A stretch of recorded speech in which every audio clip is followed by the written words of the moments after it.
Amigas y amigos, bienvenidos a esta edición muy especial del día sábado, que esta vez la voy a hacer en compañía de un destacadísimo cientista político chileno que se encuentra ahora trabajando en Estados Unidos, está organizando, está armando con otros académicos un centro para el estudio de la calidad de la democracia.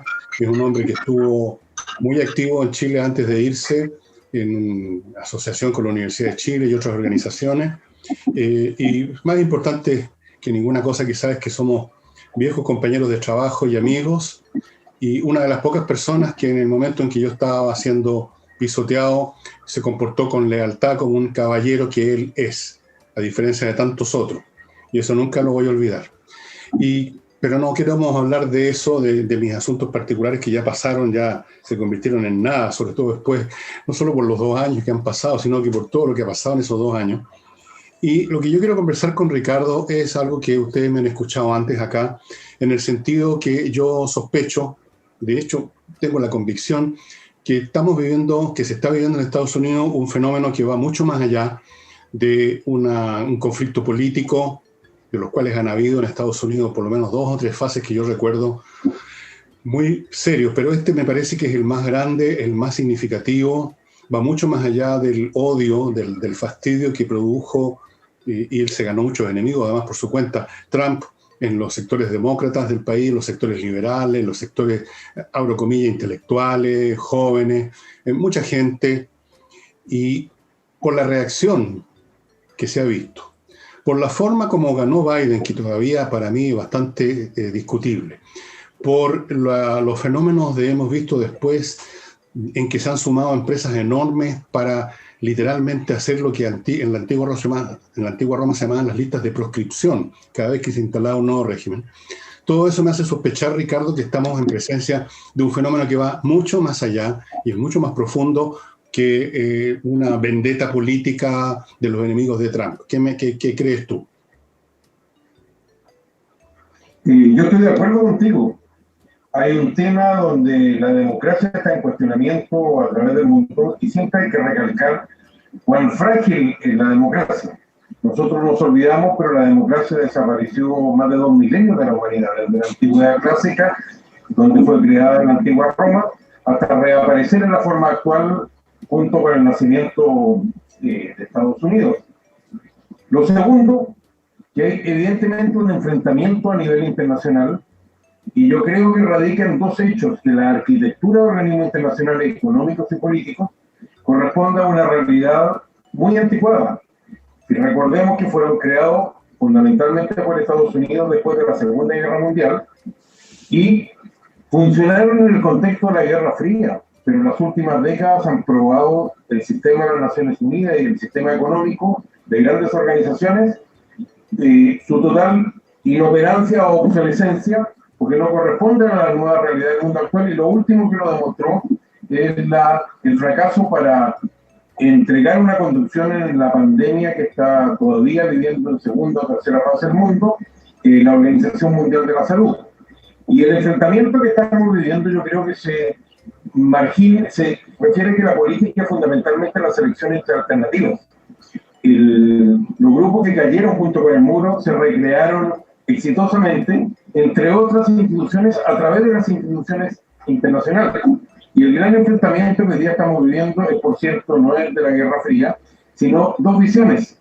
Alguna vez fue la conservadora y la liberal también en Estados Unidos, pero que producen una gran polarización. Una es una visión globalista que pretende incluir a través del mundo de cómo debiera comportarse esto, una visión fundamentalmente liberal, y la otra es la reacción a esto que encarnan personajes muy disímiles, como lo fue Trump, como lo es Bolsonaro, como son Orbán, y por cierto, el más exitoso de todos, que es Putin. Pero fundamentalmente es eso lo que estamos viviendo, y lo que estamos viviendo aquí en Estados Unidos no es nada sino la primera etapa de la próxima elección presidencial. Estados Unidos está en campaña permanente. Dentro de 2 años se renueva en la Cámara de Representantes, 435 de ellos, y se renueva 1/3 del Senado, más las elecciones de gobernadores y otras.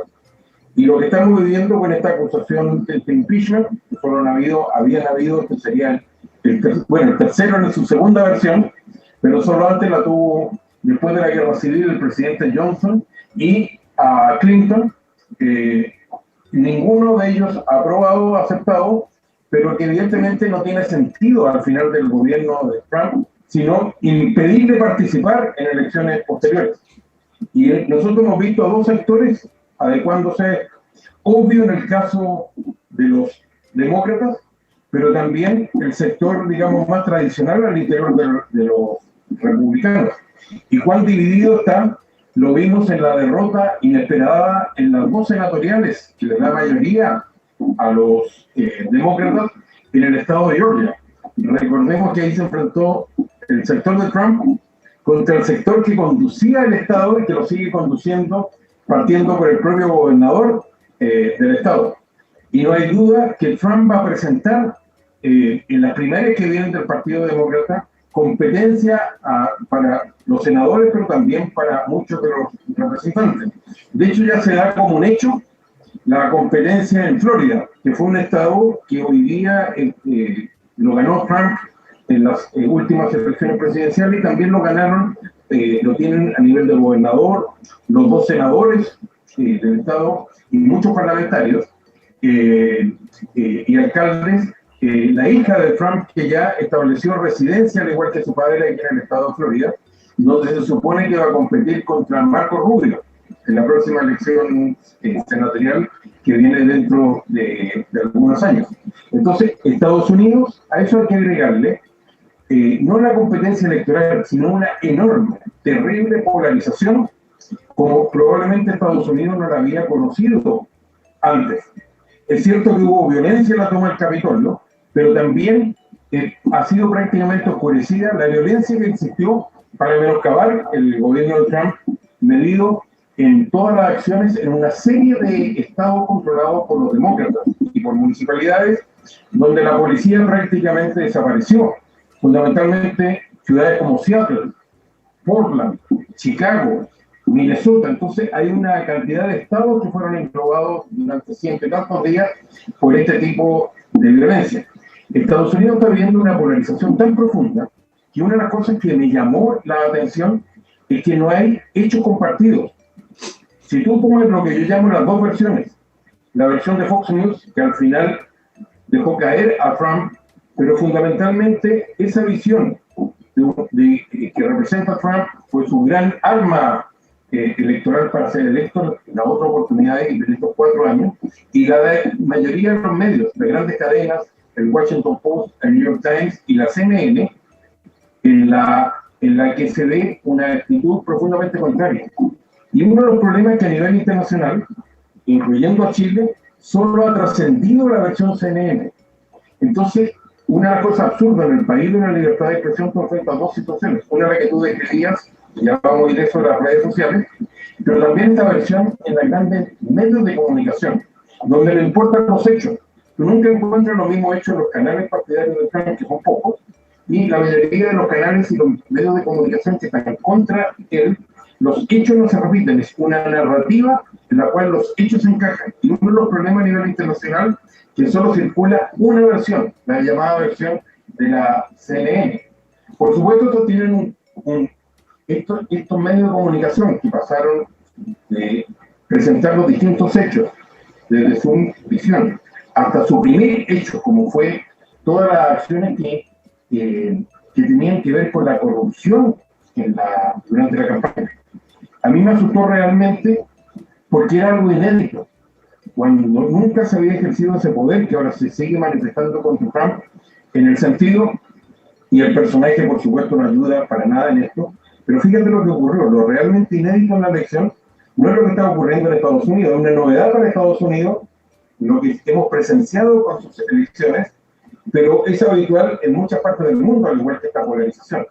Lo realmente inédito para mí, que nunca antes había dispuesto el poder como para suprimir totalmente una noticia publicada por un medio de comunicación de mayor circulación en el país, como el Washington, el New York Post, que tenía que ver con evidencia de la corrupción y el pago de China y Ucrania al hijo de Biden. Esa noticia no solo, ¿cuál fue lo más terrible acá? Estas mismas cadenas que han censurado hoy día Trump, Facebook, Twitter y el resto, suprimieron esa noticia digamos, de las plataformas internacionales. Cuando estas mismas compañías tuvieron que ir a China y negociar con el gobierno chino, por ejemplo, los buscadores no te permiten la palabra democracia o Tiananmen, esa noticia no fue suprimida en el resto del mundo. Pero aquí todas esas noticias fueron suprimidas exitosamente del resto del mundo. Y hoy día, cuando tú ves lo que ocurre con Facebook, con Google, con Twitter, es una situación anómala, porque obviamente la mayor parte de los dictadores y regímenes no democráticos continúan con total libertad, y en sus redes, como todos sabemos, circula sin molestia la pornografía infantil y la preparación de atentados terroristas. Entonces hay un doble estándar que es molesto. Estados Unidos está muy dividido hace 4 años. Una gran cantidad de norteamericanos creen hasta el día de hoy que Trump fue electo como una especie de títere de Putin. Y si tú te fijas, el mayor perjudicado fue el propio Estados Unidos, porque puso a Rusia al lado de China cuando hubiera sido el principal aliado probablemente para esta gran disputa que va a marcar el siglo XXI. Y en ese contexto, un Estados Unidos polarizado, probablemente las redes sociales no van a sobrevivir a esta situación que tienen desde la década del 90. Si tú te fijas, hay contra estos grandes conglomerados, hay la misma situación que su oportunidad llevó a Estados Unidos a cambiar, a dividir la Standard Oil de Rockefeller a principios del siglo XX. Y posteriormente algo sin el cual todos dicen que no tendríamos acá, ¿cómo se llama? Los teléfonos celulares, que fue dividir en 50 el monopolio de la antigua telefonía de redes. Pero ese esquema ya no resiste, en el cual desde la década del 90 tienen un privilegio. Las plataformas, como se consideraron en esa época optimistas, que eran una especie de nueva playa de grabación, nueva plaza, la nueva ágora griega de contacto entre las personas, no responden por el contenido, a diferencia de cualquier otro medio, por la sencilla razón que se considera que no hay ningún tipo de control a su interior. Pero lo que nos está demostrando, lo que hoy día está pasando, es que le gustó mucho el ejemplo chino, en el cual hoy día los propietarios y los controladores se atribuyen a sí mismos en Occidente el rol que en su oportunidad cumplieron hasta el día de hoy en China el Partido Comunista y el gobierno.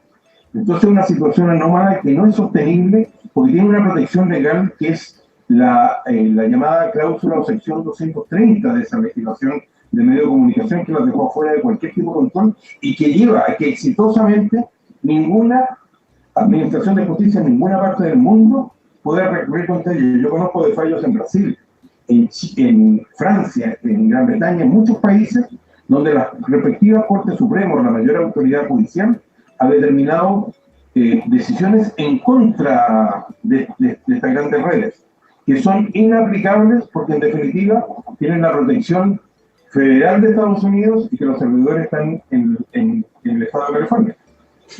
Bueno, todo lo que nos has dicho, todos esos hechos son de tal magnitud que es lo que me hizo pensar de antes que todo esto ocurriera, pero ahora ya con toda evidencia que estamos en presencia de una, llamémosla, revolución en Estados Unidos, un cambio fundamental que no va a terminar con el entronamiento de Biden, no va a volver todo a los canales habituales, a los cauces habituales, en la intervención de estas grandes empresas que se han sumado a una especie de cacería de brujas, con algunas incluso pidiendo que no van a hacer negocio con nadie, que contrate a gente que haya trabajado en el gobierno de Trump.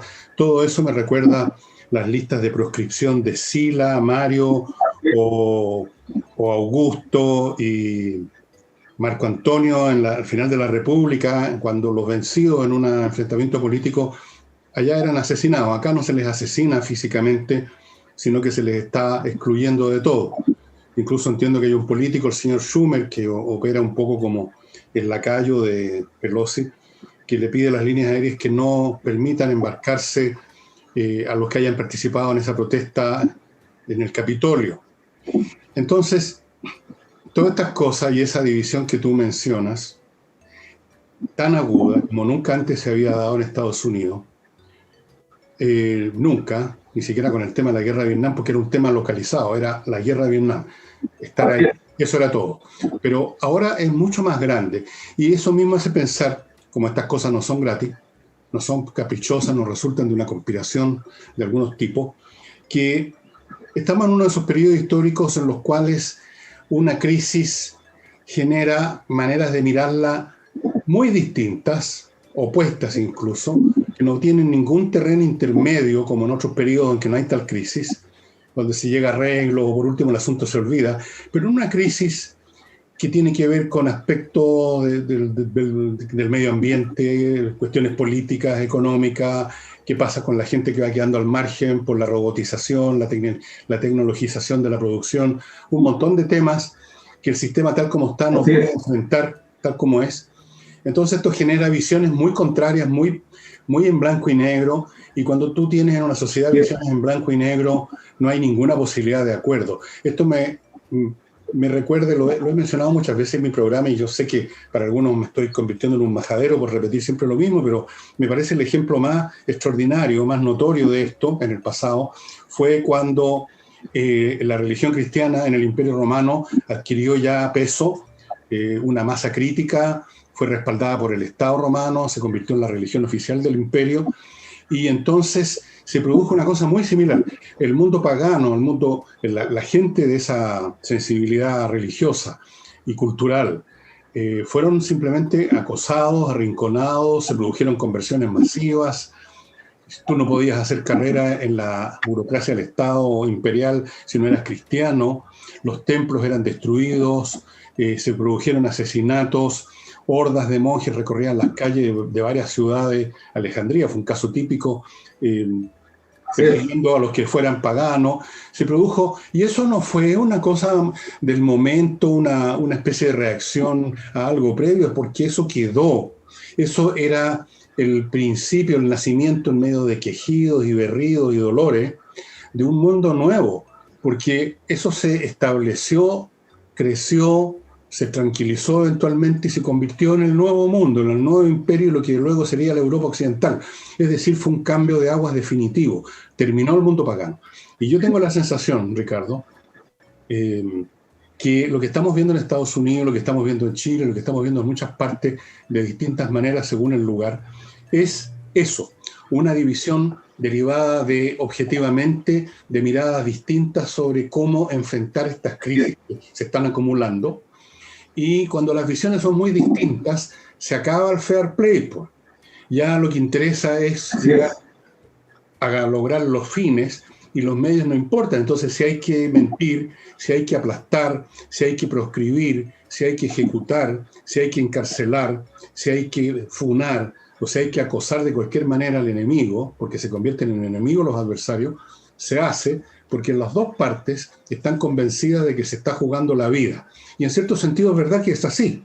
Entonces, esto no es meramente una cuestión política derivada de que Trump se ganó muchos enemigos o de todas las rencillas internas, digamos, de la cúpula de la élite política norteamericana. Esto va mucho más allá y creo que va a quedar. O sea, vamos a ver cambios de gran magnitud, porque no es casual. Cuando uno ve 3, 4, 5 o 10 grandes empresas de comunicaciones o del mundo de los sectores más avanzados, del retail, del comercio, de la informática, de las plataformas digitales, actuando tan coordinadamente, eliminando cuentas, eliminando contenidos, uno se da cuenta que aquí hay una coordinación tácita o expresa de una parte de la población que está con la visión A, llamémosla así, y que estuvo... ¿La cultura de la cancelación, cómo se llama? ¿Perdón? la cultura de la cancelación, como se llama acá. Suprimir al otro del debate público. Oye, no veo tu imagen a propósito, estoy viendo solamente la frase Ricardo Israel. Te escucho la voz y está saliendo tu voz, pero no hay imagen tuya. Ahora sí. Ahí está. Ahora sí, estamos de regreso con Ricardo, estuvimos sin verlo, pero lo estábamos escuchando, que es lo más importante. No hay mucho que ver, lo que interesa es escuchar a Ricardo. Mira, lo que tú dices es muy atingente a lo que está ocurriendo. En general, los medios de comunicación utilizan categorías que ya no tienen ninguna aplicación a la realidad que estamos viviendo. En Chile, desgraciadamente, con una sola visión, están terriblemente mal informados. Uno puede ver en directo los canales de televisión de las noticias y es lamentable el nivel de las personas que mandaron a cubrir las elecciones. Describían una realidad que no tenía ninguna existencia, porque esto no fue el típico enfrentamiento electoral y el cambio de un partido por otro. Siempre las elecciones no han sido pateaduras electorales.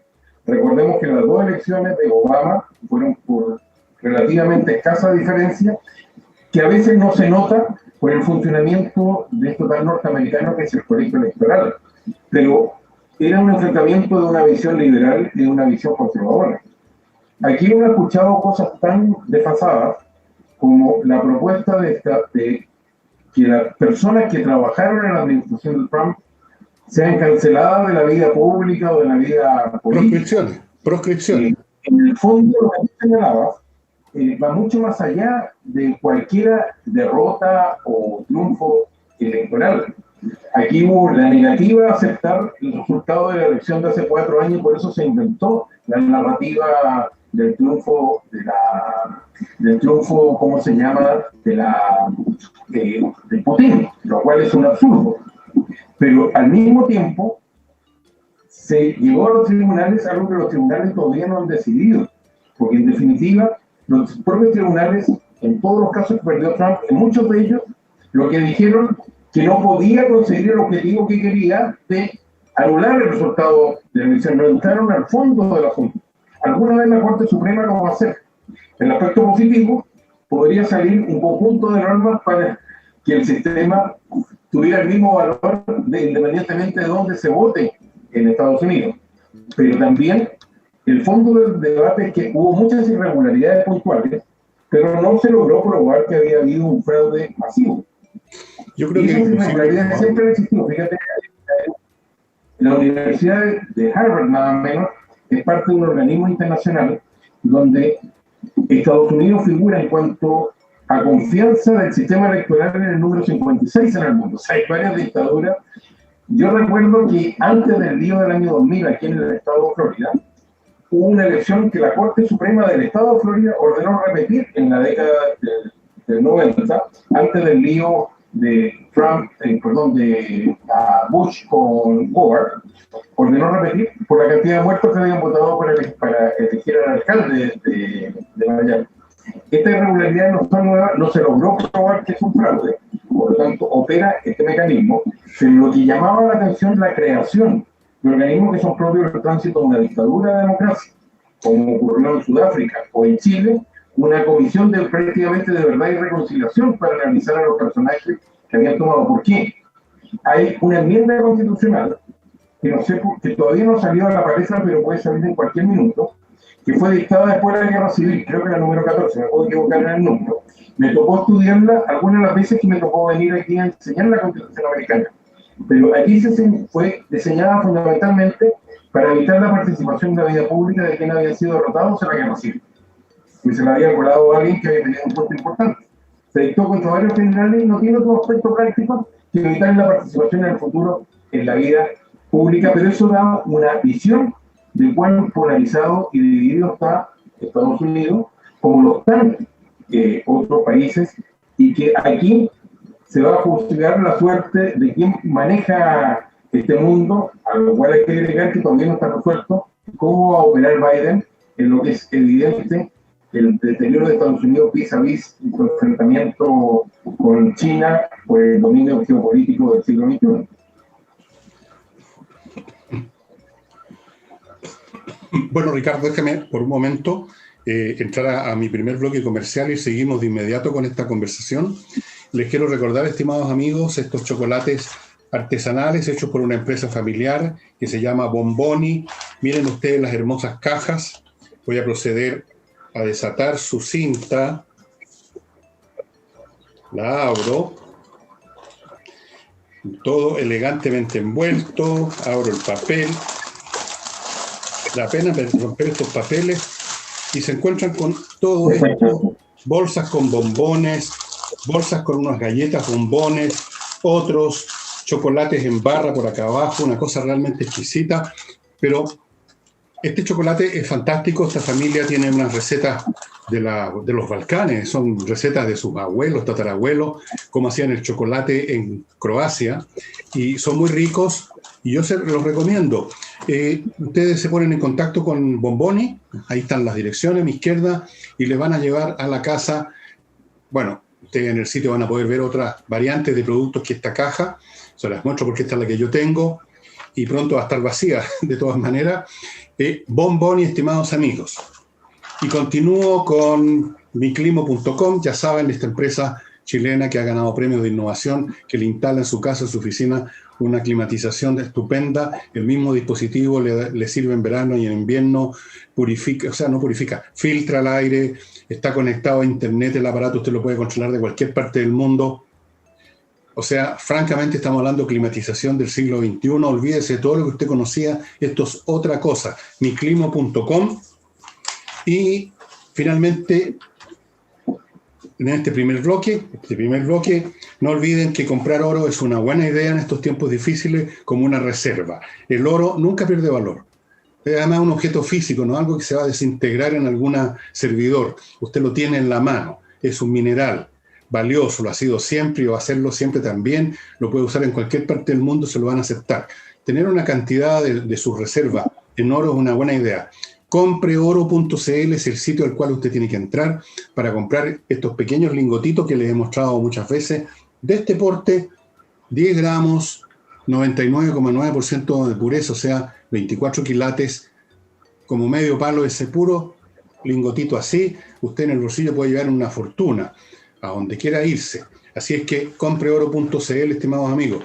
Y continuamos con Ricardo. Estábamos comentando que estamos viendo fenómenos de una cuantía muy grande en Estados Unidos, que no se habían visto nunca. Nunca se había visto esta vendetta, que es más que una vendetta. Yo creo, para simplificar si tú quieres, pero para poner un punto, que la democracia clásica, tal como la entendemos, pasó su momento.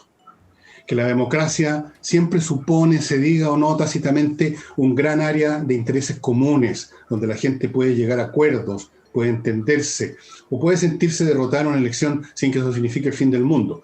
Cuando ese terreno común se desgarra por la cuantía de las crisis, la democracia ya es inviable y las partes usan cualquier método para ganar y eventualmente ya no utilizan ningún método, sino que simplemente se imponen en el poder y no lo sacan más de ahí o no lo sacan más con elecciones, digamos. Estamos viendo en Estados Unidos y en el mundo un sistema de imposición que ofrece como novedad de otros tiempos, Ricardo, el que no usa la fuerza física. Aquí no se trata de ejecuciones, de gulags, de tiros en la nuca. Aquí se trata de funas, de excluirte en las redes sociales, de no dejarte subir un avión quizá, de no dejarte emplearte. O sea, un poco lo que pasó en Alemania en 1936-37 con los judíos, que todavía no los mataban, pero los excluían de todo, los mataban civilmente.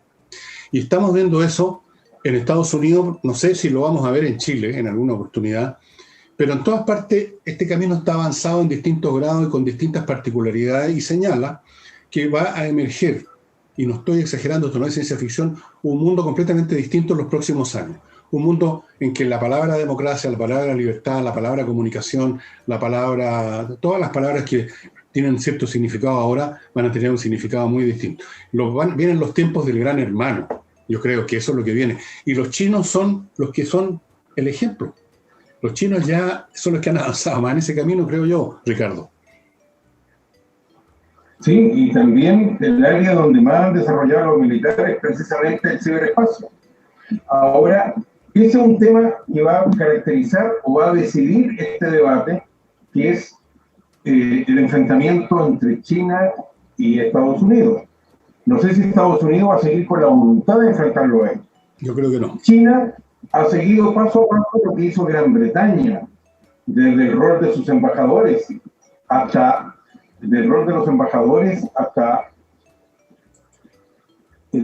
ahí regresé, del rol de los embajadores hasta el despliegue de la Marina que hizo Gran Bretaña en el siglo XIX y Estados Unidos en el siglo XX. Lo que le falta a China todavía es algo más allá de lo comercial. No tiene una narrativa, que el debate que está teniendo Argentina hoy día no tiene una narrativa de asociación, tampoco tiene una cultura popular. Cuando uno piensa en estrellas del canto, del cine, inmediatamente piensa en Hollywood. Una de las grandes ventajas que tuvo Estados Unidos como imperio es que su cultura popular, además de su poder militar, económico y político, se la pudo imponer al resto del mundo. Uno ve que la cultura popular americana está usada para protestar contra Estados Unidos. China no ha logrado desarrollar esa familiaridad. La gente no ahorra todavía en su moneda, no va a estudiar a sus universidades todavía. Le faltan etapas, pero todos entendemos que uno va subiendo y el otro va bajando. Lo que no se ve es la voluntad de enfrentar este proceso. En segundo lugar, es una pena lo que está ocurriendo con la democracia, pero el diagnóstico es aceptado. La fuerza de la democracia estaba en la búsqueda de acuerdo. Y una de las cosas desgraciadas que ha ocurrido con el imperio de las redes sociales es que han servido para tantas cosas como lo estamos haciendo nosotros para comunicarnos, pero también, y eso el primero en advertirlo en sus libros fue Humberto Eco, colocó al sabio al mismo lugar del idiota del pueblo. Así es. Entonces uno ve que alguien antes estaba consciente de su ignorancia, pero ahora se disfruta esa ignorancia. Y alguien simplemente googlea un nombre, lee 10 líneas y lo vemos en el debate sobre la pandemia y se coloca como especialista sobre ese tema.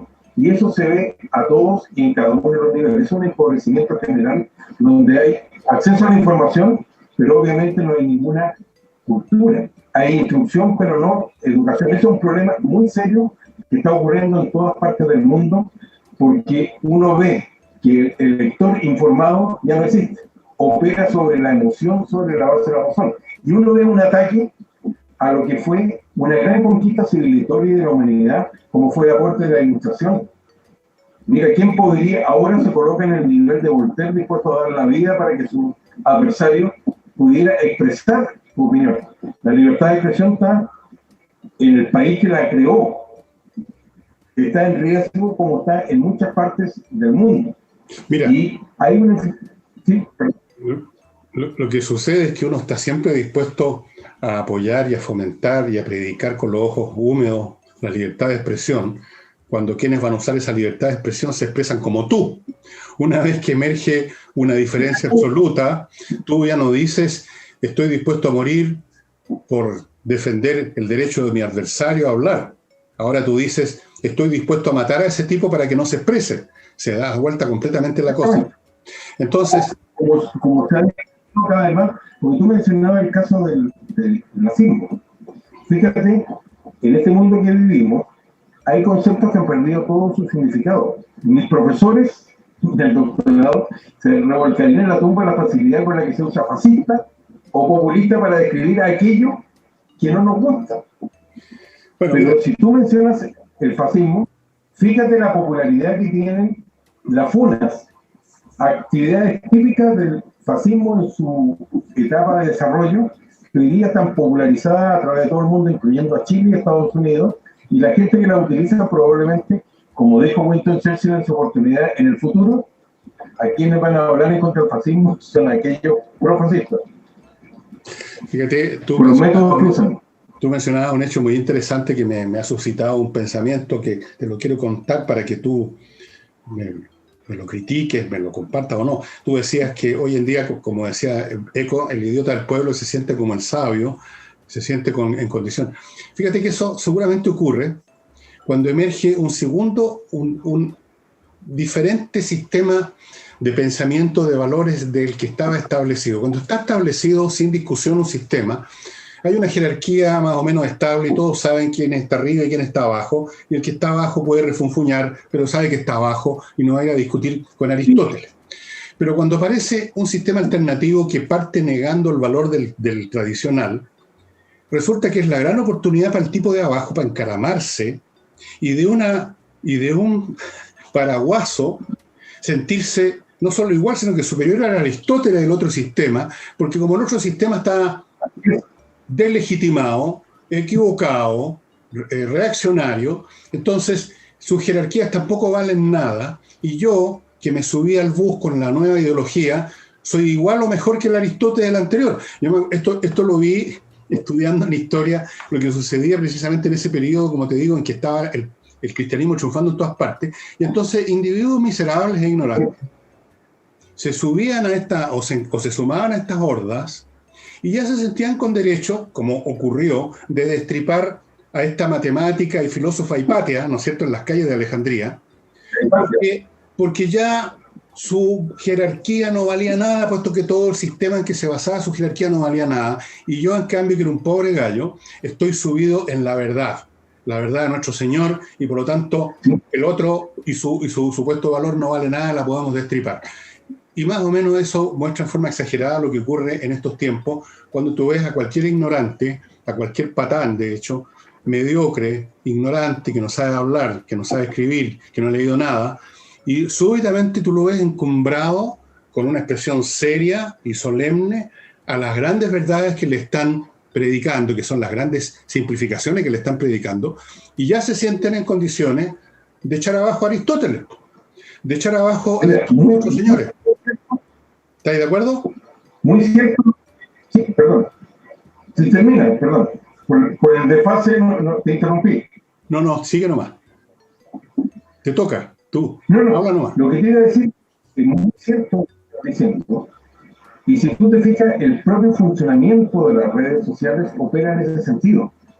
Cuando nosotros entramos a Netflix o cualquiera de estas redes, a mí me da rabia a veces, porque como la máquina ha leído inmediatamente, automáticamente, lo que tú has visto antes, te ofrece una alternativa de 100 títulos sobre lo que tú has visto últimamente o donde crees y tu gusto. Si tú te fijas en lo que ocurre hoy en día con las redes sociales, en lo que están haciendo con las nuevas que quieren surgir como Parler, está en el fondo una situación que es como un manual de libro de las prácticas anticompetitivas y el funcionamiento de un verdadero cartel. Cuando uno piensa en los monopolios del teléfono o del petróleo, nunca dispusieron de esta característica de poder funcionar a nivel mundial y sin una planta física. Entonces es una realidad nueva en el cual, para su propia supervivencia, el sistema alguna vez va a tener que reaccionar. En China, que es una dictadura, tú has visto cómo están actuando contra Jack Ma, el Amazon chino, para evidentemente demostrar que el mando todavía sigue estando en quienes controlan el Partido Comunista y el gobierno. Yo creo que tarde o temprano en Occidente se va a producir una reacción igual en ese sentido, porque es extremadamente preocupante este poder inédito del que disponen, y con una diferencia en relación a los Rockefeller o a los varones del siglo XIX, de los orígenes del capitalismo del siglo XIX, en el sentido que tienen una visión del mundo que se la quieren imponer al resto. A mí me llama la atención, tú señalabas sobre cuando estamos en un terreno movedizo, como es el tema del coronavirus. Tú ves que en general han fracasado, las mismas políticas han tenido éxito, han fracasado de un país a otro y de Estados Unidos dentro de un estado a otro. Se arrogaron a sí mismos el poder de decir qué era verdad y qué era mentira. Y tuviste que suprimían conversaciones legítimas, debate entre científicos, entre médicos, simplemente porque no coincidían con la narrativa que se habían propuesto a sí mismos. Entonces, es un mundo nuevo. Nosotros somos herederos del mundo de la ilustración, pero yo estoy de acuerdo que en todo lo que significó de positivo la ilustración que trajo consigo, hoy día está siendo directamente afectada por esta realidad, donde en vez de ser el debate en la plaza pública, te obliga y te reduce a a que tenga relación exactamente con siempre con los que piensan igual. Claro, ya no hay un debate público a pesar de que participa más gente que nunca, y eso produce un engaño. Todo el mundo participa, todo el mundo está en las redes sociales, pero funcionan dentro de los parámetros que las propias redes sociales van sembrando y van canalizando. Es una manera de dominio ideológico disfrazado de democracia a todo cachete.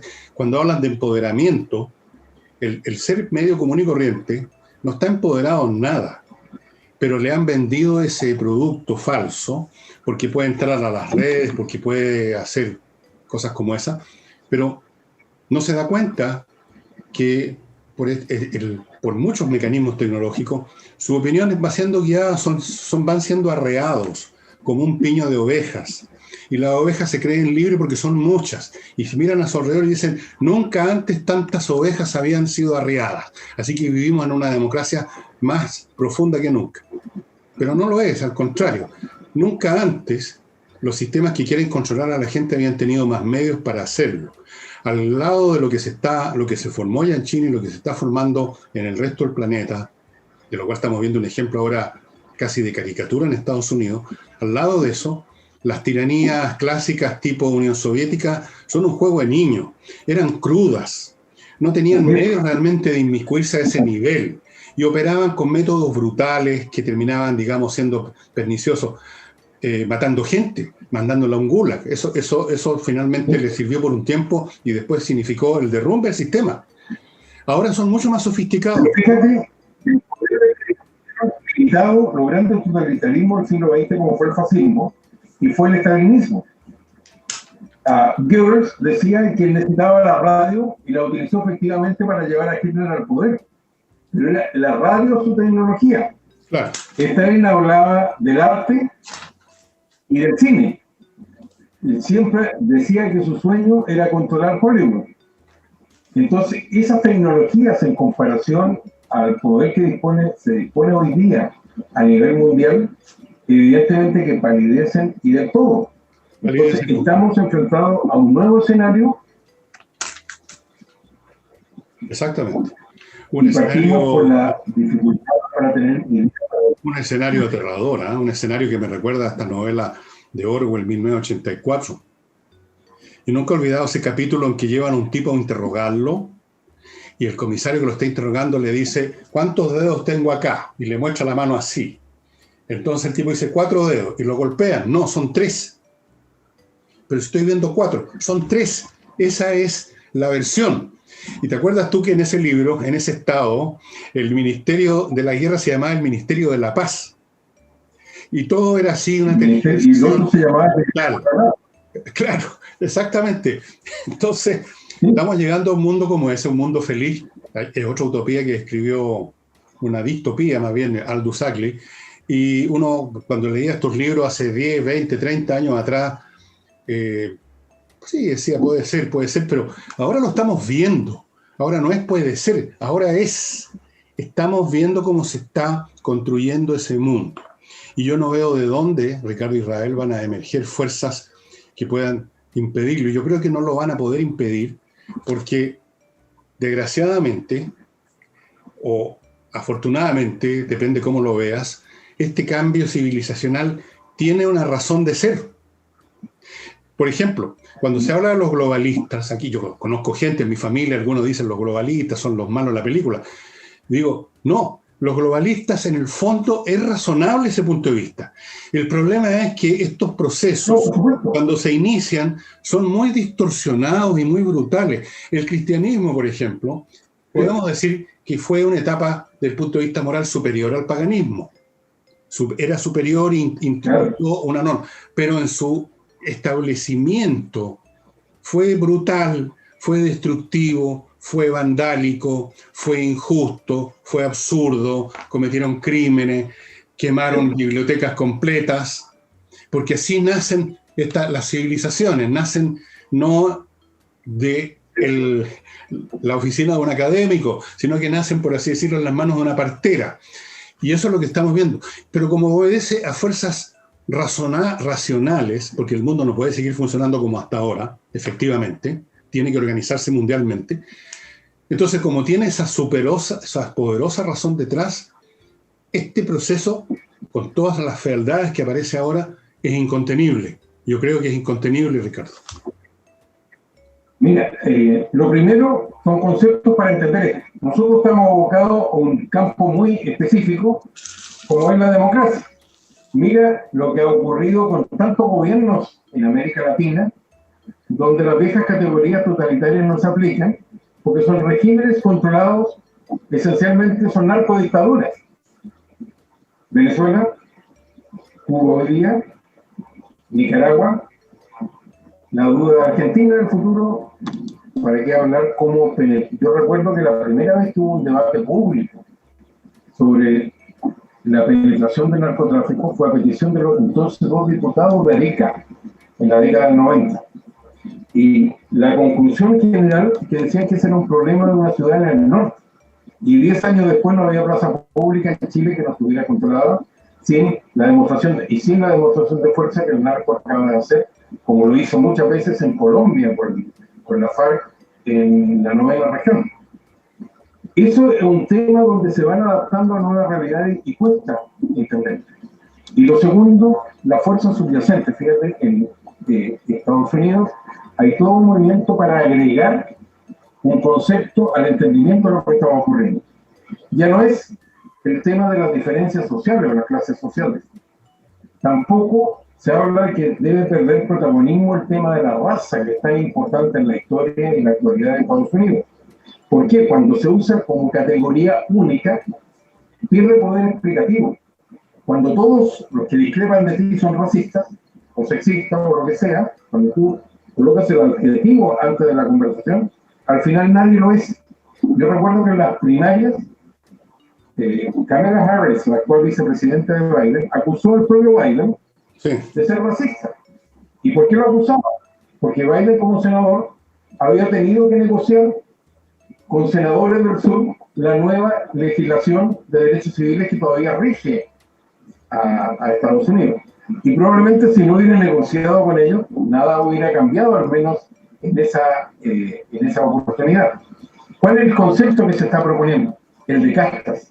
La aparición de nuevas estructuras y de poder que se van transformando y que son, al igual que la globalización, bastante más líquida, bastante menos sólida de lo que era el concepto de raza, no lo puedes cambiar, o el de clase social como elemento definitorio. Entonces, es un elemento que está ayudando en su propuesta a entender lo que está ocurriendo. Obviamente un sistema de castas muy distinto al de la India, pero ese es el esquema que se va imponiendo. Sí, yo creo... Y lo segundo, es una situación, como uno describe, donde los conceptos de dictadura y democracia no tienen el mismo significado que tenían durante la Guerra Fría. Correcto. Déjame pasar a un segundo bloque comercial. El vino que les quiero recomendar hoy día, y no es que sea curado, pero me gusta el tinto, es este vino de la viña Love, que como ustedes saben es una viña pequeña que hace pocas cantidades, pero de gran calidad. Este es un Zaira del 2017, creo que se lo he mostrado antes, las demás botellas ya me las tomé, perdón. Es un vino muy rico, este vino es producido... Bueno, con todos los detalles están aquí, en esta parte de atrás de las botellas. Aquí no hay discursos así pseudolíricos, sino que toda la cosa concreta, cómo se produjo este vino, dónde, la vid, etcétera. Los vinos son muy buenos, usted los puede ordenar acá, a mi izquierda están los datos. Eso sí, la condición es una caja con 6 botellas como mínimo, de lo contrario no es posible. ¿Y qué son 6 botellas además?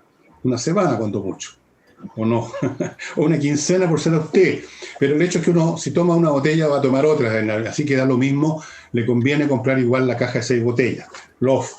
Y clases ahora online. Higiena Online le ofrece clases de música, estimados amigos, en los siguientes instrumentos: guitarra clásica o popular, canto lírico o popular, teclados, esto incluye pianos, órganos electrónicos de estos chiquitos que se compran en cualquier parte.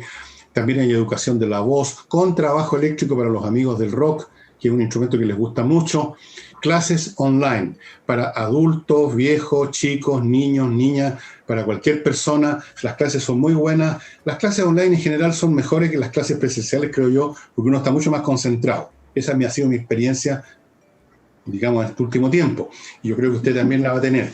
Higiena Online, ustedes están viendo ahí los datos de cómo contactarse con esta academia, que opera de esta forma. Y si usted tiene un jardín y lo quiere dejar mucho mejor de lo que está, mantenerlo bien y no mustio, desaprovechado, feón, reseco, bueno, en ese caso, póngase en contacto con eljardinero.cl, otro de estos emprendimientos pequeños, de familia, llenas de iniciativa, atienden a importantes organizaciones, de todas maneras son muy buenos y le dejan su jardín tiki-taka, bien cuidado. Recuerden que cuidar un jardín no es solo regar, sino que es muchas cosas más que uno normalmente no sabe. eljardinero.cl.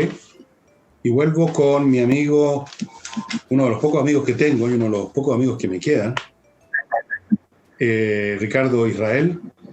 Estábamos un poquito pesimistas viendo estas cosas. Yo tengo una faceta de optimismo. Yo concuerdo contigo. Y uno no debe mirarlo en términos de bueno o malo. No. Es simplemente tratar de entender lo que está ocurriendo. Entenderlo. Ahora, yo creo, como ocurrió con estos otros procesos que pongo de ejemplo, que estas cosas se van a equilibrar después. Que estos principios son siempre así muy extremos. Por ejemplo, lo he puesto mucho, el feminismo es un proceso racional. Era racional todo lo que perseguían, o gran parte de lo que perseguían los movimientos feministas de la época de estas primeras mujeres que saltaron a la palestra en la época de la Revolución Francesa. Una de ellas terminó en un manicomio, como tú sabes.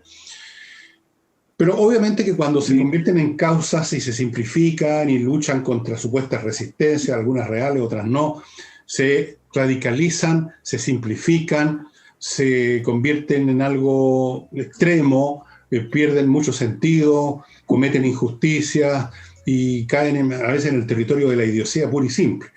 Pero uno puede adivinar que estas cosas después se reacomodan, que las pasiones se disipan, que la realidad se encarga de poner ciertos límites, de obligar a ciertos acuerdos, a ciertos arreglos. La realidad es mucho más potente que la gente, cualquier persona. Y uno puede imaginar, y no es por ser optimista, sino que mirando lo que ha pasado en otros tiempos, que al cabo de 5 o 10 años, vamos a ver en un montón de cosas un mundo mejor organizado que el que teníamos hace 5 años atrás.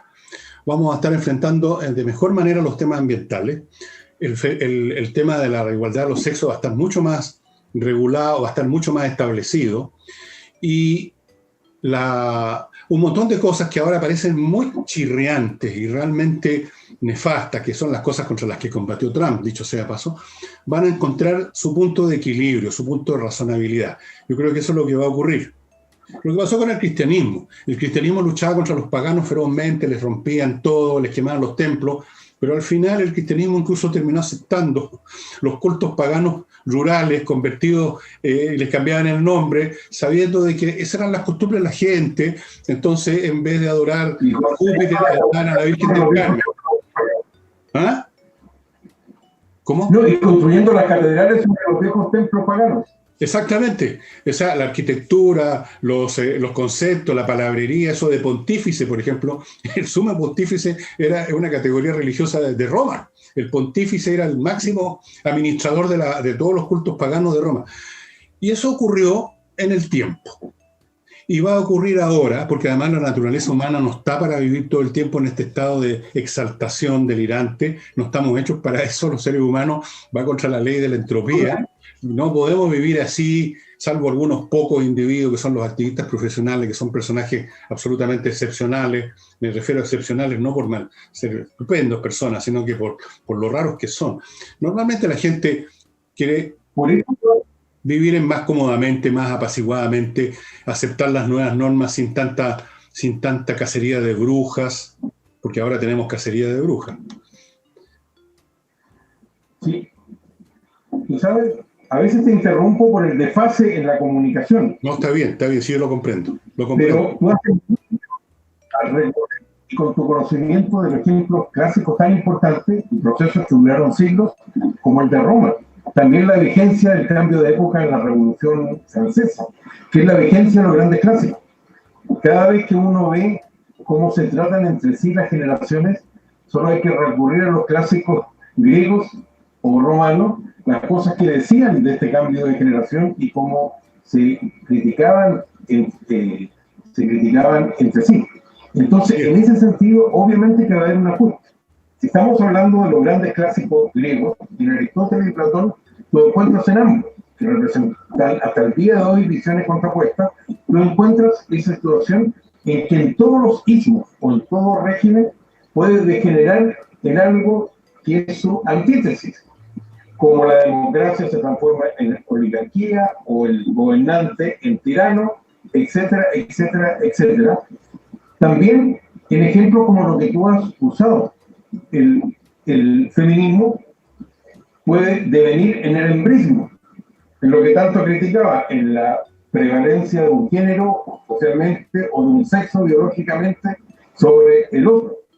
Pero el tema de fondo uno ve que el principio que nunca debe romperse es que lo que se busca es la igualdad, pero ante la ley, no la igualdad de resultados. Y eso en muchos de los procesos que estamos viviendo, se quiere asegurar la igualdad de resultados a través de mecanismos que no producen. Pero yo creo que el cambio es tan importante que evidentemente se va a encontrar un ajuste de diferencia de otras épocas que el mundo descubre. Fíjate, a mí me asustó al principio la forma como la pandemia sirvió, y si a mí me hubieran preguntado hace un año, yo diría, ninguna parte del mundo que no sea China se va a aceptar esto. Pero la verdad es que la forma como las poblaciones en general aceptaron una reducción de sus libertades fue, para mí, todo un descubrimiento, como también lo ha sido la reacción hoy día a medidas sanitarias que son bastante razonables, pero la gente ya no quiere más aceptarlo. Entonces, un proceso de acción y reacción, y yo concluyo lo mismo que tú, va a llevar a un nuevo acomodo. Se llega a un acomodo siempre en todos los asuntos humanos, grandes o pequeños, forma parte, por así decirlo, de la física social. Uno puede encontrar analogías en el campo físico, en el campo químico. Hay ciertas leyes como que son comunes a todos los ámbitos de la realidad, y ciertamente ninguna, así como un elástico no puede estar todo el rato estirado, llega un momento en que tiene que volver a su posición original. Así ha pasado siempre en la historia humana, cuando se producen cambios que enfrentan resistencia, las resistencias radicalizan a los que quieren los cambios, se produce la ruptura, y luego viene este periodo de turbulencia exagerada, melodramática, repletos de injusticia, de crímenes, de locura y todo ese tipo de cosas, hasta que se llega a un acomodo y se inicia otro ciclo más o menos tranquilo, hasta donde son tranquilos los ciclos humanos, más o menos estable como el que se vivió en el mundo más o menos después de la Segunda Guerra Mundial. O sea, se entró un nuevo equilibrio, y un equilibrio que, por ejemplo, Europa lo vivió como una prosperidad que nunca antes habían tenido, sin guerra, la gente subió enormemente su nivel de vida, fue un buen periodo, pero en ese mismo periodo ya estaban a su vez madurando los elementos que iban a generar las crisis que ya empezaron a aparecer en los 80-90. Y esas crisis generan turbulencia, y luego esas turbulencias se van a volver a acomodar, y así en un ciclo eterno. Tú que mencionas a Europa, hay un elemento del cual somos tributarios, porque muchas de las cosas que hemos vivido en nuestra vida son consecuencias de eso. El Mayo francés. De ahí surgió una visión que se manifestó hasta el día de hoy, una visión más bien antitradicional y nihilista de la realidad. Pero mira también lo que ocurrió políticamente. Cuando toda Francia parecía en el sentido de apoyar a quienes originaron el Mayo francés, vino la reacción de Gaulle y obtuvo quizá la mayoría política o electoral más grande de su historia, y que marca hasta el día de hoy más o menos la política francesa. Yo no sé si va a haber una reacción en ese sentido, pero sí tenemos que estar abiertos a descubrir. Y una de las cosas que me preocupa, lo que mencionaba al inicio, no hay una aceptación común de los hechos. Bueno, al final se va a producir. Se imponen sus narrativas y se acomodan los hechos. Oye, eso es lo que dificulta esta base dialogante en la democracia.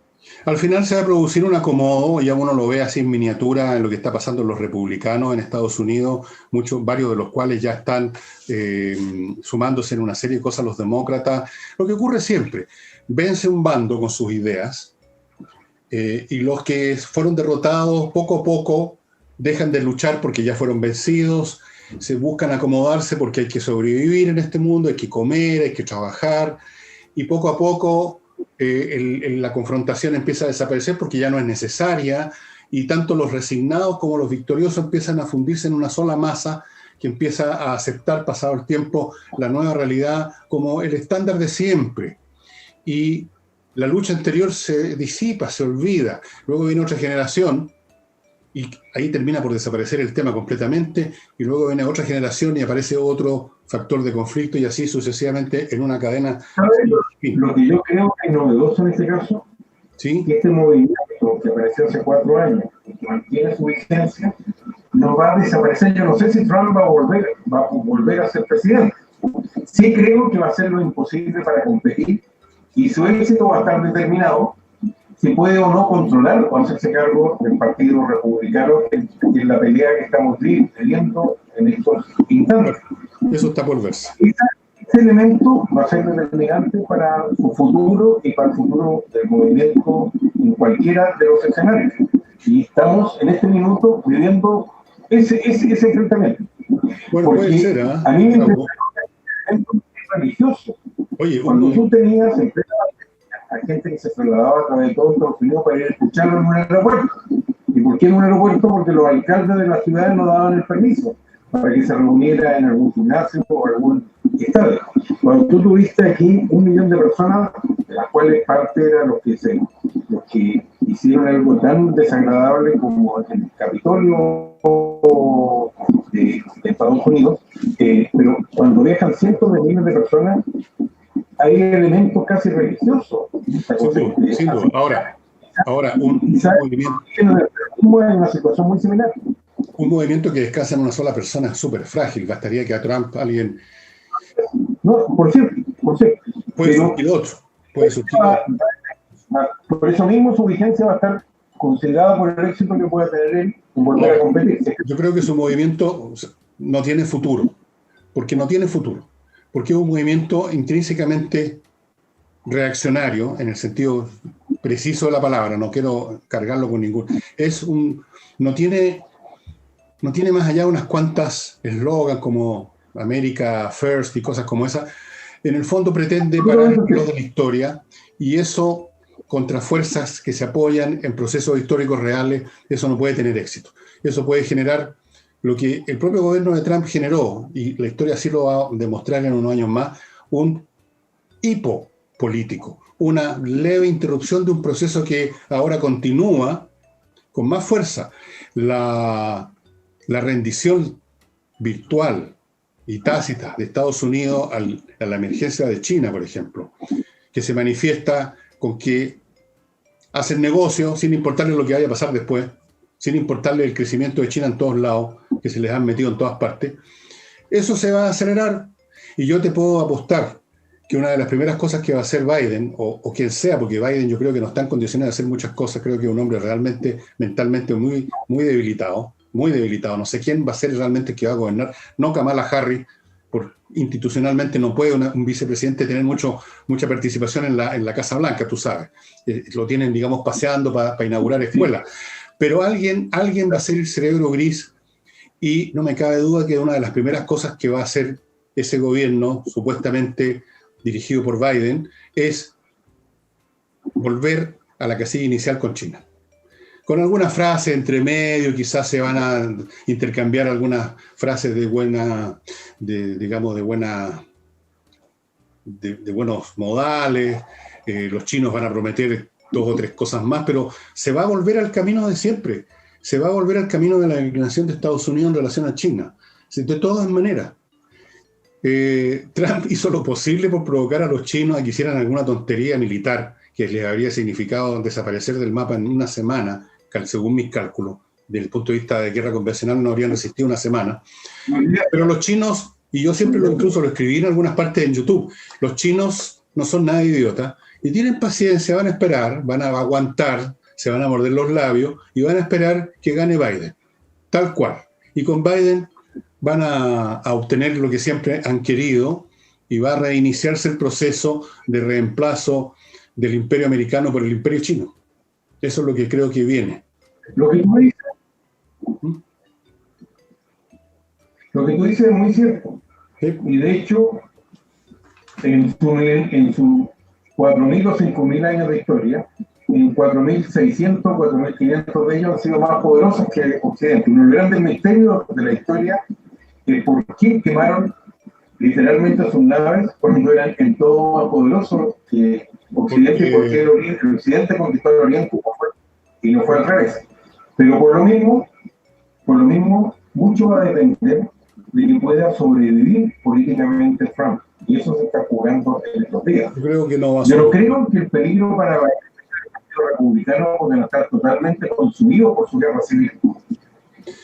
El verdadero peligro, fue lo que más me asustó a mí en estos últimos meses, el poder inédito de algunas personas para suprimir una información que afectaba a Biden. Y si tuvieron ese poder, lo tienen para volver a reinstalar ese tema que es desconocido para la mayoría de los norteamericanos, chilenos y el resto del mundo. Las acusaciones que habían contra él, o contra su entorno, o contra su familia, que obviamente hubieran tenido un impacto electoral y por eso se suprimieron. Si ese poder se manifiesta, obviamente no vamos a ver mucho más allá de esos problemas físicos visibles de Trump. Esa es la verdadera alternativa, y no sabemos quiénes son ellos. Bueno, déjame pasar a mi último bloque comercial para que les recuerdo, estimados amigos, que para la gestión de las pymes no hay nada mejor que ponerse en manos de Kame.cl, que tiene sistemas informáticos para gestionar pymes hechos para las pymes. Nada de uno de estos monstruos que casi no caen en el computador, que son costosísimos y que finalmente ofrecen 1000 opciones que uno no ocupa nunca. Esta gestión pyme está hecho para las pymes y usted puede acceder fácilmente a ellos. Arriendan esta gestión. Los planes son desde 15 UF al año, o sea, por un poquito más de una UF mensual. Usted tiene un sistema que le permite evitarse muchísimos los problemas que caen muchas pymes por desconocimiento, por ignorancia, por falta de experiencia, sobre todo las pymes que están surgiendo ahora por todos lados. Yo les sugiero, hagan como vuestro servidor, esté con Kame manejando sus asuntos. Y este producto que les he mostrado otras veces no es magia, es química. Usted lo sumerge en un contenedor con 4 litros de agua y esa agua va a soltar todos los minerales pesados que normalmente están en el agua, sobre todo de nuestro país, que tiene aguas cordilleranas que van arrastrando mucho sedimento. Esto le va a durar toda la vida. Usted usa esos 4 litros, los pone en otra parte, esto sigue ahí en ese recipiente, echa otros 4 litros y así usted va alimentando sus contenedores de agua de consumo toda la vida con esta bolsita. Para contactarse con las personas que distribuyen este producto, pranaprots@gmail.com. Y finalmente, amigos, les recuerdo el ajedrez de mi amigo Pablo Tolosa, maestro internacional, gran jugador y sobre todo gran persona, un tipo muy habiloso, muy buena onda y le gusta el tinto igual que yo. Así que ya con eso está al otro lado. Bueno, él maneja el sitio espacioajedrez.com y tiene estos 2 productos estupendos especialmente para niños habilosos que uno quiere consolidarlos en su inteligencia, que no se vayan a empezar a disolver, porque qué fácil es caer, ¿no? Con los demás, ¿no es cierto?, con el niño común y corriente. El ajedrez les ordena, les organiza y les instala sistemas de pensamiento ordenados, disciplinados, que les van a servir toda la vida. Y para los adultos, como usted, como yo, sirve para mantenerse bien. Así como usted va al gimnasio, el ajedrez es un buen ejercicio, da lo mismo si usted es bueno o mal jugador, si gana o pierde, pero el hecho de pensar ajedrecísticamente ayuda a mantener bien aceitada la relojería mental. Los 2 productos, el reloj digital y la caja de ajedrez, vienen con 3 licencias para entrar a espacioajedrez.com. Y regreso con mi amigo Ricardo Israel. Estuve viendo, a propósito, Ricardo, una foto de cuando hacíamos el programa hace como 30 años. Casi no me reconocí. No me reconocí. Qué horror como uno físicamente se va realmente a las pailas, pero da lo mismo. Lo peor es cuando se le va a las pailas. Tratar de mantener esto más o menos que sea es lo más importante. El resto que sea, ya no tiene vuelta. Aunque he conocido gente de la edad nuestra que luchan contra la vejez física de una manera impresionante. Van todos los días al gimnasio, están 2 horas, las comidas, el nutricionista, y todo con esto dicen ganan unos años de vida. Y digo, sí, pero para ganar esos años de vida, ¿cuántos años perdiste en el gimnasio? Pero en fin, es cuestión de gusto. Es cuestión de gusto. Y como te decía, a veces recuerdo esos viejos tiempos porque además están asociados a una época en que Chile estuvo mucho mejor que ahora, creo yo, ¿no? Me parece a mí que retrospectivamente cuando uno mira la época de la Concertación dice, eso fue una época dorada. ¿No es así?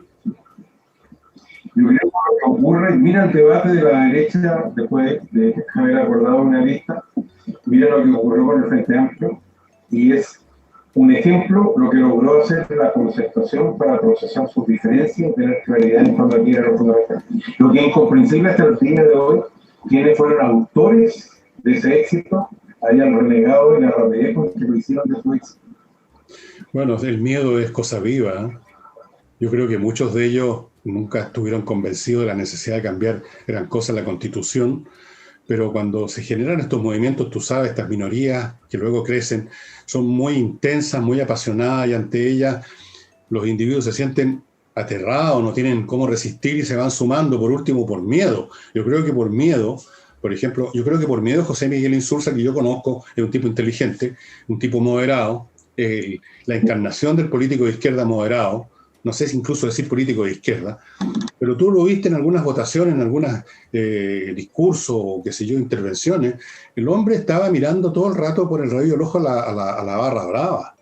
Y deben haber muchos que en el fondo piensan que todo esto es una locura, que estos niñitos del Frente Amplio en el fondo son comunistas sin darse cuenta, que los Alejandro Navarro y otros son personajes realmente tóxicos para la política chilena y para el país, pero no se atreven a decirlo ni se atreven a actuar en contra por miedo a la funa, al ataque personal, a que le echen a perder los negocios, a que lo persigan hasta la casa. Y realmente yo lo entiendo. Cuando se legitima la violencia cuesta mucho desterrarla. Mucho. Y normalmente, desgraciadamente... Anterior, acabar con la violencia que solo se logró con la Concertación a mediados de la década del 90. Hubo horrorosas violaciones de los derechos humanos, todo eso, pero fue un proceso que lo antecedió y que continuó después.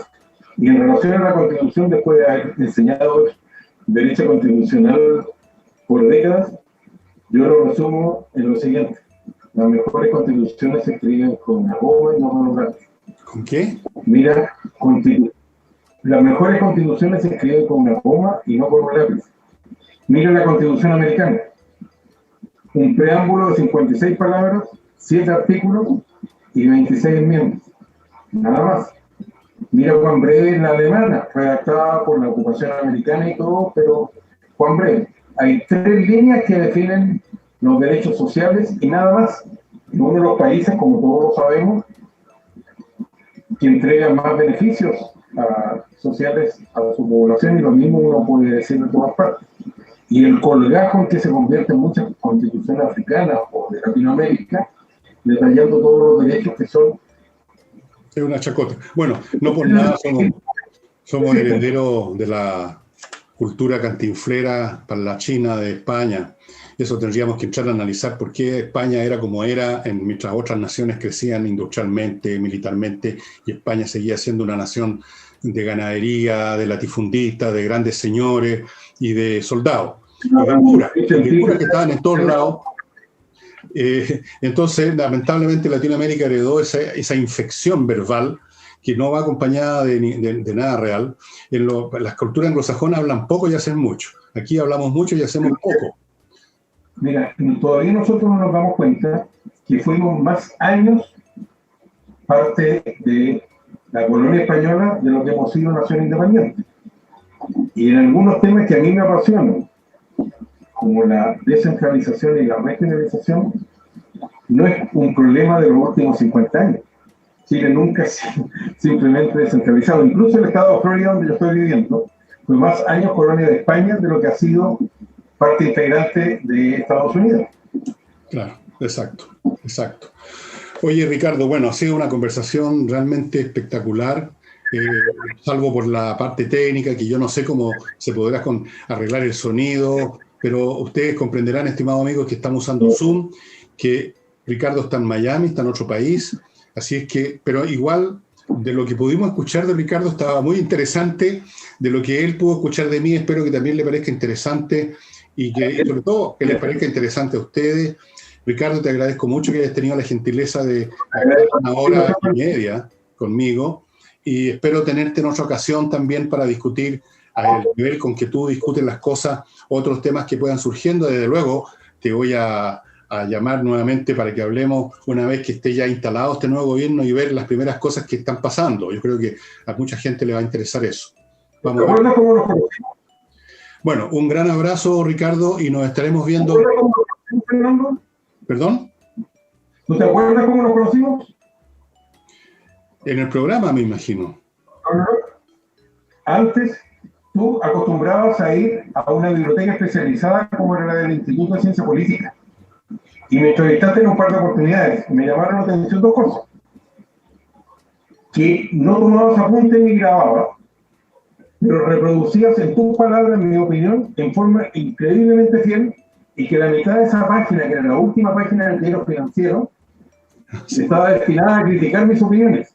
Y cuando partió Domicilio Conocido, yo te propuse, y al director de ese programa, que venía de la farándula, como era Sergio Risenberg, se entusiasmó con las posibilidades que le daba tu pelo, porque para él ese programa fue el que nunca pudo hacer en Televisión Nacional.